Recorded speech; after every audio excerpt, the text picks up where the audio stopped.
இன்றைய புனிதர். இயேசுவில் எனக்கு பிரியமான சகோதர சகோதரிகளே, இன்று நம் தாயாம் திரு அவையானது திருத்தூதரான தூய யோவான் விழாவை கொண்டாடி மகிழ்கிறது. இந்த நாள் உங்களுக்கு இனிய நாளாக அமைய வாழ்த்துகிறேன், ஜெபிக்கின்றேன். யோவான் எபேசு நகரில் ஆண்டவர் இயேசுவை பற்றிய நற்செய்தியை போதித்துக் கொண்டிருந்தார். அப்போது அவர் அடைந்த பேரையும் புகழையும் கண்டு பிற தெய்வங்களை வழிபடுகின்ற குரு ஒருவர் அவர் மீது பொறாமைப்பட்டு அவரை எப்படியாவது ஒழித்துவிட வேண்டும் என்று நினைத்தார். எனவே அவர் யோவானிடத்தில் நல்லவர் போல நடித்து பேசி அவர் சாப்பிடும் உணவில் விஷம் கலந்து கொடுத்தார். ஆனால் யோவானோ அதனை தூய ஆவியின் வல்லமையால் உணர்ந்து அந்த உணவின் மேல் சிலுவை அடையாளம் வரைந்து உண்ண அது அவரை ஒன்றுமே செய்யவில்லை. கடைசியில் அந்த குருவின் தீச்செயல் கண்டுபிடிக்கப்பட அவர் யோவானின் காலில் விழுந்து மன்னிப்பு கேட்டார். யோவானும் அவரை பெருந்தன்மையோடு மன்னித்தார். அன்பின் அப்போஸ்தலராக வலம் வந்த யோவான் தனக்கு தீமை செய்தவருக்கும் மன்னிப்பை வழங்கி அன்பை பொழிந்தார் என்பதை இந்த நிகழ்வு நமக்கு எடுத்து கூறுகிறது. யோவான் கலிலேயாவில் உள்ள பெத்சாய்தாவில் செபதேயு சலோமி ஆகியோரின் மகனாக பிறந்தவர். இவருடைய சகோதரர்தான் யாக்கோபு. யோவானின் தாய் சலோமி இயேசுவின் அன்னை மரியாவின் சகோதரி என்கிறது மரபு. தொடக்கத்தில் யோவான் தன்னுடைய தந்தை மற்றும் சகோதரனோடு மீன்பிடி தொழிலை செய்து வந்தார். திருமுழுக்கு யோவான் மனம் திரும்புங்கள் என அறைகூவல் விடுத்தபோது யோவான் அவர் போதனையால் கவரப்பட்டார். பின்னர் திருமுழுக்கு யோவான் இயேசுவை மீட்பராக அடையாளம் காட்டிய போது இவரும் இயேசுவின் மீது மிகுந்த ஈடுபாடு கொண்டார். இயேசு அழைத்தபோது தனது மீன்பிடி தொழிலை அப்படியே விட்டுவிட்டு இயேசுவை பின்தொடர்ந்தார். அதன் பின் இயேசுவின் அன்புக்குரிய சீடர் எனும் பெயரை பெற்றார். சீமோன் பேதுரு, யாக்கோபு மற்றும் யோவான் என்னும் இம்மூன்று பேர்தான் இயேசுவின் மிக நெருக்கமான சீடர்களாக இருந்தனர். ஒருமுறை தொழுகை கூட தலைவர் யாயிரின் மகள் இறந்து போக இயேசு பேதுரு, யாக்கோபு மற்றும் யோவான் இந்த மூன்று பேரை மட்டும்தான் தன்னோடு அழைத்து கொண்டு சென்று இறந்த சிறுமையை உயிரோடு எழுப்பினார். இன்னொரு முறை இவர்கள் மூவருடனும் ஒரு உயர்ந்த மலைக்கு சென்று இயேசு உருமாறினார். அவரது முகம் கதிரவனின் முகம் போல ஒளி வீசியது. மோசேயும் எலியாவும் அங்கே தோன்றி அவரோடு பேசிக் கொண்டிருந்தார்கள்.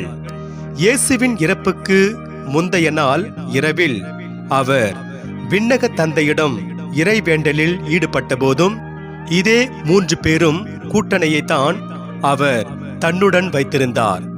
இப்படி இயேசுவின் பயணத்தின் முக்கியமான இடங்கள் எல்லாம் கூடவே இருந்தவர் என்னும் பெயர் யோவானுக்கு உண்டு.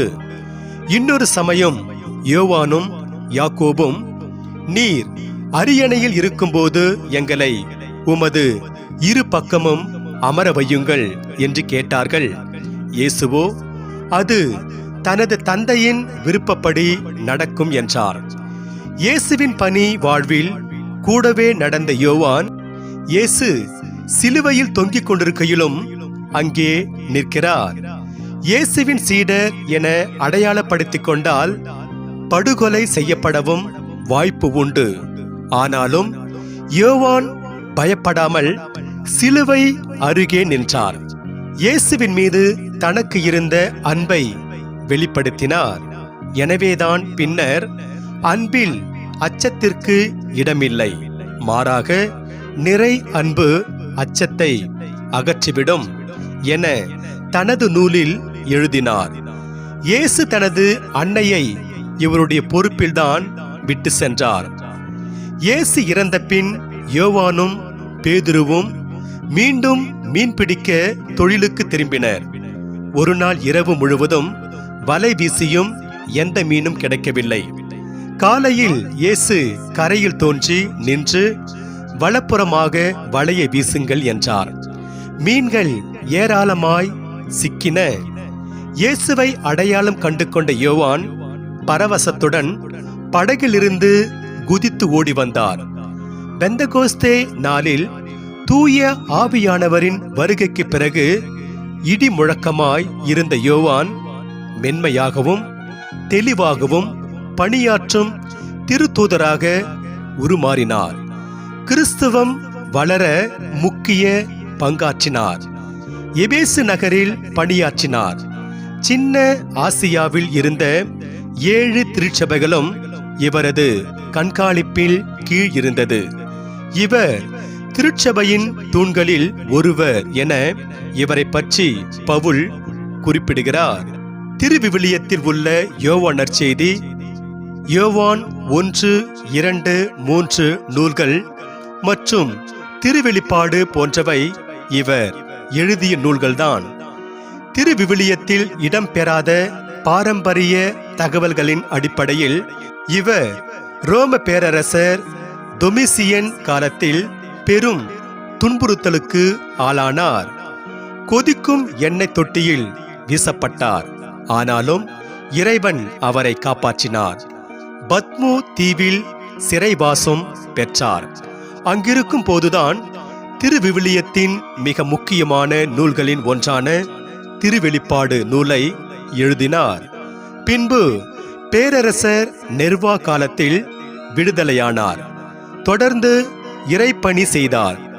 வயது மூத்தவராக எழுந்து நடக்க வலுவில்லாமல் இருந்தபோதும் தன்னை சந்திக்கும் அனைவரிடமும், குழந்தைகளே, ஒருவரில் ஒருவர் அன்பாயிருங்கள் என்பார். கடைசியில் பேரரசர் டிரோஜன் காலத்தில் இவர் மரணம் எழுதினார். இயேசுவின் சீடர்களில் படுகொலை செய்யப்படாமல் நீண்ட நாள்கள் வாழ்ந்த ஒரே சீடர் இவர்தான். அன்பின் திருத்துதர் என அழைக்கப்படும் தூய யோவானின் விழாவை கொண்டாடும் இந்த நாளில் அவரிடமிருந்து என்ன பாடத்தை கற்றுக்கொள்ளலாம் என சிந்தித்து நாம் நிறைவு செய்வோம். 1. ஒருவர் மற்றவரிடம் அன்பு செய்ய வேண்டும். யோவான் நமக்கு விட்டு சென்ற மிக முக்கியமான செய்தி ஒருவர் மற்றவரிடம் அன்பு செலுத்த வேண்டும் என்பதுதான். ஒருவர் மற்றவரிடம் அன்பு செலுத்துவோமாக, ஏனெனில் அன்பு கடவுளிடமிருந்து வருகிறது. அன்பு செலுத்தும் அனைவரும் கடவுளிடமிருந்து பிறந்தவர்கள். அவர்கள் கடவுளை அறிந்துள்ளனர். அன்பில்லாதோர் கடவுளை அறிந்து கொள்ளவில்லை, ஏனெனில் கடவுள் அன்பாயிருக்கின்றார் என்று சொல்லி கடவுளும் அன்பும் வேறு வேறு இல்லை என்று சுட்டிக்காட்டுகிறார் தூய யோவான். ஆகவே தூய யோவானின் விழாவை கொண்டாடும் இந்த நாளில் அவர் போதித்த அன்பை நம்முடைய வாழ்வில் கடைபிடித்து வாழ்கின்றோமா என்பதை பற்றி சிந்தித்து பார்க்க வேண்டும். இயேசுவில் எனக்கு பிரியமான சகோதர சகோதரிகளே, பல நேரங்களில் நம்மோடு வாழக்கூடிய சக மனிதர்களிடத்தில், ஏன் உயிர்களிடத்தில் கூட அன்பில்லாமல் இருக்கின்றோம். விவேகானந்தர் ஒருமுறை குறிப்பிட்டார், கடவுளை அடைய எளிய வழி சக மனிதர்களை அன்பு செய்வது என்று. இது முற்றிலும் உண்மை. நாம் நம்மோடு வாழக்கூடிய சக மனிதர்கள் உயிர்களை அன்பு செய்யும் போது இறைவன் அருளும் விண்ணக மகிமையை பெறுவது உறுதி. ஒரு மனிதன் தன் நாயுடன் ஒரு நீண்ட சாலையில் நடந்து கொண்டிருந்தான். அழகிய இயற்கை காட்சிகளை ரசித்தபடியே சென்று கொண்டிருந்தான்.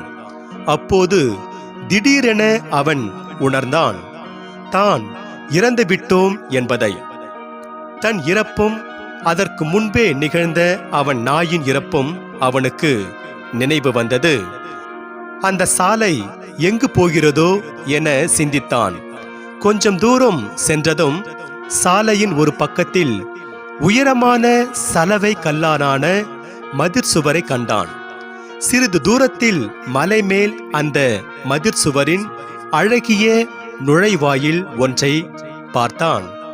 அருகில் சென்று பார்த்தபோது அந்த வாயிலின் கதவில் இரத்தின கற்கள் பதிக்கப்பட்டிருப்பதையும் அந்த வாயிலை நோக்கி செல்லும் பாதை தங்கத்தால் போடப்பட்டிருப்பதையும் கண்டான். அந்த வாயிலை நோக்கி தன் நாயுடன் நடக்க ஆரம்பித்தான். அருகில் செல்லும்போது அந்த வாயிலின் உள்ளே ஒரு மனிதன் தங்க மேசையின் முன் அமர்ந்திருப்பதை கண்டான். அருகில் சென்ற அவன் அந்த மனிதனிடம் கேட்டான், இந்த இடத்தின் பெயர் என்ன என்று. அந்த மனிதன் சொன்னான், சொர்க்கம் என்று. அவன் கேட்டான், குடிக்க கொஞ்சம் தண்ணீர் கிடைக்குமா? நிச்சயமாக, உள்ளே வாருங்கள், குளிர்ந்த நீர் வரவழைக்கிறேன் என்று சொல்லியவாறே அவன் கதவை திறந்தான். வழிப்போக்கன் தன் நாயை காட்டி கேட்டான், என் நண்பனும் என்னோடு வரலாமா என்று. மன்னிக்கவும், நாய்களுக்கு இங்கு இடமில்லை, நாய்களுக்கு இங்கு அனுமதி இல்லை என்று வழிப்போக்கன் யோசித்தான். பின் தான் வந்த பாதையை சாலையை நோக்கி நாயுடன் நடக்க ஆரம்பித்தான். நீண்ட தூரம் நடந்த பிறகு மற்றொரு வாயிலை கண்டான். துருப்பிடித்த கதவு. அதை நோக்கி ஒரு மண்பாதை சென்று கொண்டிருந்தது. அந்த வாயிலை அவன் நெருங்கியதும் ஒரு மனிதன் ஒரு மரத்தடியில் அமர்ந்து ஏதோ படித்துக் கொண்டிருப்பதை பார்த்தான். அவனிடம் கேட்டான், குடிக்க கொஞ்சம் தண்ணீர் கிடைக்குமா? அதற்கு அவர், உள்ளே ஒரு குழாய் இருக்கிறது, வாருங்கள். நாயை காட்டி கேட்டான், என் தோழனுக்கும் நீர் கிடைக்குமா என்று. அந்த மனிதன் சொன்னான், குழாயடியில் ஒரு குவளை இருக்கிறது, எடுத்துக்கொள்ளலாம் என்று. அவன் உள்ளே சென்றான். குழாயையும் குவளையையும் கண்டான். தண்ணீர் எடுத்து நாய்க்கும் கொடுத்து தானும் அருந்தினான். தாகம் தீர்ந்தது. மரத்தடி மனிதனை அணுகி கேட்டான், இந்த இடத்தின் பெயர் என்ன என்று. அதற்கு அவன் சொன்னான், சொர்க்கம் என்று அழைக்கப்படுகிறது என்றான். வழிப்போக்கன் திகைத்தான். குழப்பமாய் இருக்கிறதே, நான் வரும் வழியில் ஒருவர் வேறு இடத்தையும் சொர்க்கம் என்று சொன்னாரே. அதற்கு அவர், ஓ, இந்த இரத்தினக்கல் பதித்த கதவுள்ள இடத்தை சொல்கிறீர்களா என்று. அது நரகம் என்றார். அப்படியென்றால் சொர்க்கம் என்று அவர்கள் சொல்லிக் கொள்வது உங்களுக்கு எரிச்சலாக இல்லையா என்று. இல்லை, மாறாக மகிழ்ச்சி அடைகிறோம். தங்கள் தாகம் தீர்க்க தங்கள் உயிர் நண்பர்களை தியாகம் செய்யும் மனிதர்களை இனம் கண்டு நிறுத்துவதற்காக. எல்லாவற்றையும் கேட்ட அந்த வழிப்போக்கன் மிகவும் மகிழ்ச்சி அடைந்தான். இறையேசுவில் எனக்கு பிரியமான சகோதர சகோதரிகளே, நம்மோடு இருப்பவர்களை, உயிர்களை அன்பு செய்யும் போது விண்ணகத்தில் சொர்க்கத்தில் இடம் உண்டு என்பதை இந்த நிகழ்வு நமக்கு எடுத்து கூறுகிறது.